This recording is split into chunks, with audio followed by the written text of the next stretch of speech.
मंगलाचरण. कुंतीनं देवाजवळ विपत्ती मागितली.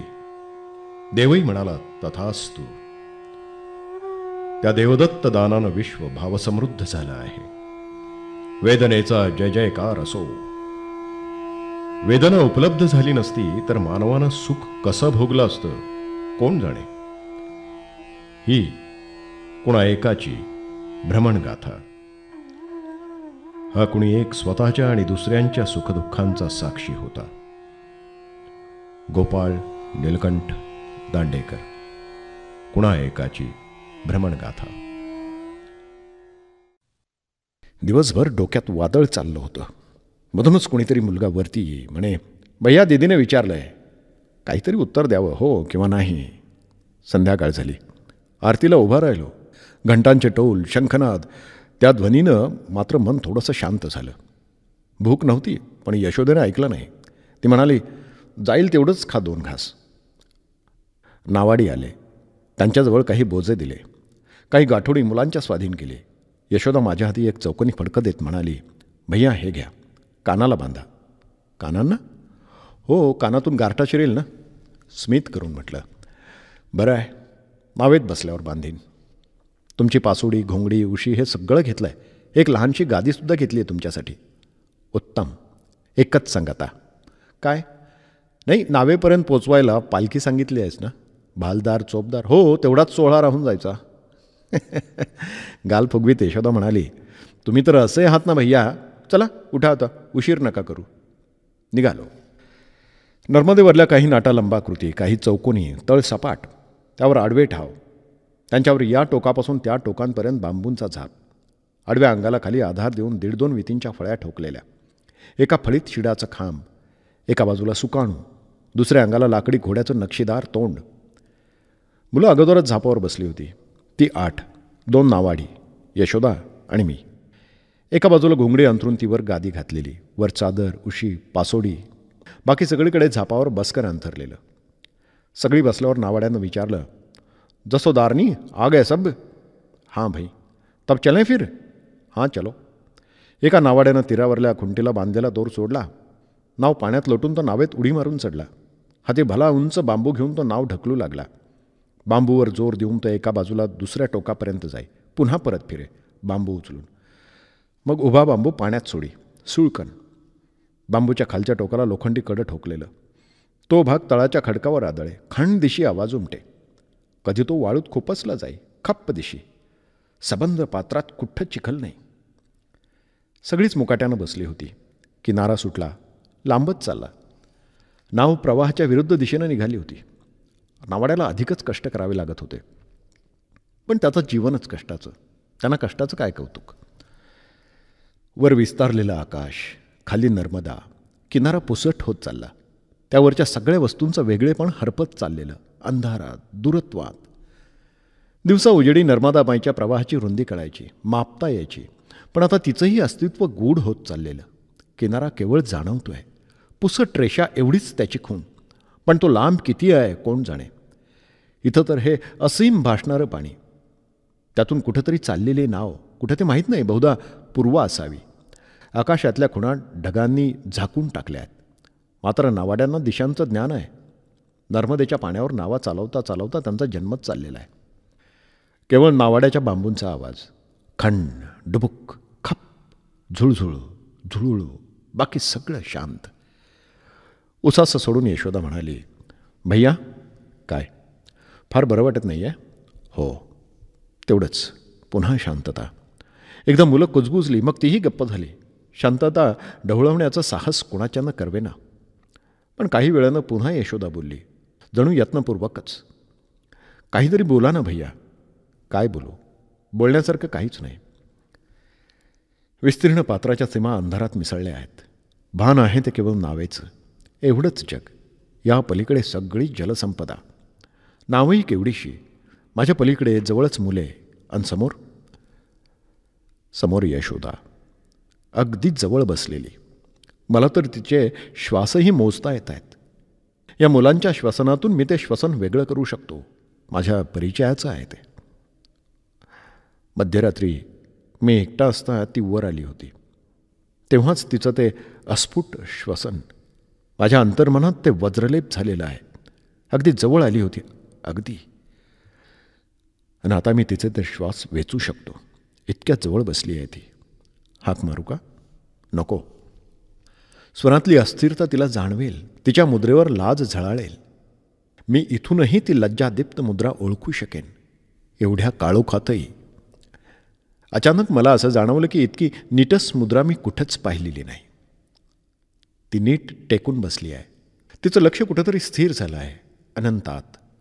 जणू ती त्यात हरपू पाहते आहे. शुद्ध नाहीशी होऊ नये म्हणूनच मला काहीतरी बोलण्याचा आग्रह करते ती. आणि मी, अनंताचा प्रवासी असलेला मी कुठे आहे? मी अनंतापासून तोंड फिरवलं आहे. लक्ष सगळं यशोदाकार झालं आहे. हे पुण्य असेल तर अहोभाग्य, जर हे पाप असेल तर सर्वांतःकरणानं मी त्याचा स्वीकार करतो. चल यशोदे, चल. नाव किनाऱ्याला लावायला सांग. आपण दोघंच जाऊ, कुठेही. आजची रात्र कुण्या झाडाखाली काढू. तू निश्चिंत मनानं झोप. मी जागा राहून पहारा करीन. उजाडल्यावर दोघंही चालायला लागू. कोणी चौकशी करणार नाही. असे अनेक परिक्रमावासी त्यांनी पाहिलेले आहेत. कोणी विचारलंच तर वाटेल ते नातं सांग. भाऊ बहीण म्हणालीस तरी मी ते नातं नाकारणार नाही. तू मला बहिणीच्याही पलीकडे आहेस. किंबहुना सगळ्या स्नेहवस्तूंच्या पलीकडे आहेस तू यशोदे. तू मला कोणत्याही नात्यानं हाक मार. मी तक्षणी ओढ येऊन धावत येईन. तुझ्यासाठी सगळे नियम नर्मदा जलात वाहवीन. भिक्षा मागून आणत जाईन. तू कुण्या झाडाखाली ती शिजवशील. मग जेवताना मी तुला माझ्या भ्रमणकथा ऐकवीत जाईन. तू कधी आनंदानं उल्लसित होशील, कधी भयानं तुझा स्वर कातर होईल, कधी तुझ्या मोठ्याल्या डोळ्यातून तृप्तीचे आसवं वाहतील. कधीतरी परिक्रमा संपेलच. संपेना का? या देशात तीर्थांना काय कमी आहे? केवढा थोरला देश. असंख्य तीर्थ. लांबच्या लांब मैदानं तुडवीत, नदीकाठच्या मक्याच्या मळ्या पार करीत, डोंगर दरे ओलांडीत, गहन वनं आक्रमित आपण दोघं हिंडू. उन्हाळ्यात, हिवाळ्यात, पावसाळ्यात. या आजारीपणात तू माझी शुश्रूषा केली आहेस. जर कुठं तू आजारी पडलीस तर मी या डोळ्यांच्या ज्योतींचे नंदादीप देवून तुझी सेवा करीन. मीही कुठं कोण्या आश्रमात राहून सेवेचे पाठ गिरवले आहेत म्हटलं, हे सिद्ध करून देईन. मलाही भक्ती उमजते. तिची धुळाक्षरं मीही घटवली आहेत. काल परवा तू म्हणालीस की पुरुष असते तर तुमच्याबरोबर परिक्रमेसाठी बाहेर पडले असते. माझी भीती वाटते तुला. तुझं अति कोमल कमल परागांचंच बनलेलं व्यक्तिमत्व ते माझ्याबरोबर येण्यानं मिळेल? छे, तू रेषाच काय ती आखून दे. मागं लक्ष्मणानं आखली होती. आता तू आपल्या नेत्रसंकेतानंच केवळ ती सीमारेषा निर्माण कर. मग बघ, मी ती रेषा प्राणांचंही मोल देऊन जतन करीन. याला साक्षी हे रेवामाईचं अथांग पसरलेलं पवित्र जल आणि आकाश. खरं खरं, अगदी खरं. खर्र खर्र खर्र. नावेला धसका बसून आम्ही सारीच हल्लो. यशोदेनं नावाड्याला विचारलं, काय आहे बाबा? पाण्यात उतरत त्यानं म्हटलं, काय नाही, जरा खडक आहेत, नाव त्यांना चाटून जाते आहे. तो पाठीनं नावेला रेटा देऊन लोटू लागला. बांबूवाल्यानंही जोर केला. उठून यशोदेनं विचारलं, का रे भेरू, उतरायला हवं की काय? पोरांना तेवढंच पाहिजे होतं. ती सगळी धोत्रं खिचीत नावेच्या एका बाजूला जमासुद्धा झाली. नावाडी म्हणाला, थांबा, तुम्ही गडबड करू नका. पोरांनी कालवा केला. उतरतो की आम्ही? मी म्हटलं, हवं असेल तर मी सुद्धा उतरतो. पण तोवर खरखर संपून नाव मोठ्या पाण्यात पोचलीसुद्धा. पुन्हा एक लहानसा गचका बसला. नावाडी नावेवर झेपावत म्हणाला, ए बच्चांनो, जा मागच्या अंगाला बसा. बाबाजी बसले आहेत तिथं बसा. जा, नाचानाची करू नका. पोरं माझ्याजवळ येऊन बसली खरी, पण त्यांनी हळूहळू खिदळणं आणि बोलणं सुरू केलं. मग जमलेला रंग डहुळला. यशोदा मांडी बदलून बसली. एकदम माझ्याकडे पाहून ती म्हणाली, भैया काही बोला ना. काय बोलू? काहीही. हसून म्हटलं, आज बोलण्याकडे प्रवृत्ती होतच नाही. हरकून यशोदा म्हणाली, होतं नाही असं? वाऱ्याच्या झुळका सुरू झाल्या. तेव्हा मग नावाड्यांनी शिड उभारलं. शिडाच्या पोटी भरलेला वारा नाव लुटू लागला. यशोदा माझ्याकडे वळून म्हणाली, भैया तुम्ही झोपा. अगं पण मला झोप येत नाही आहे. तरी पडू नसा. आणि तुम्ही? आम्हीही पडतो. उठा, तुमचं अंथरूण नीट करून देते. उठून उभा राहिलो. यशोदेनं अंथरूण व्यवस्थित अंथरलं. अगदी पहिल्या दिवशी अंथरलं होतं तसं. पांघरूणही तसंच नेटकं दुमडून ठेवलेलं. म्हणाली, झोपा आता. अंथरुणावर पडलो. असं सुख झालं म्हणून सांगू, नर्मदा मैयाच्या कुशीत परमस्नेहाच्या व्यक्तीनं आपल्या हाताने अंतरलेल्या अंथरुणाच्या उभेत सर्वेश्वर, या परतं मला काहीच नको. जन्म दिलास तो सफल झाला. जागा झालो तो पहाटेच्या गारव्यानं. 3-3:30चा सुमार असावा. एकटा नावाडी सुकाणा धरून बसला होता. दुसरा पाय पोटाशी घेऊन लवंडला होता. संथ गतीनं नाव चालली होती. एकदम लक्ष गेलं यशोदेकडे. झोपेतच थंडी लागल्यानं व्रजनं तिचं पासोडीचं फर्द ओढून घेतलं होतं. ती नुसताच पदर अंगावर पांघरून हातपाय दुमडून झोपली होती. एकदम उठून बसलो. एकदा वाटलं की तिला हाक मारून उठवावं, पण मग विचार केला की आपली पांघरायची घोंगडी तिच्या अंगावर टाकावी.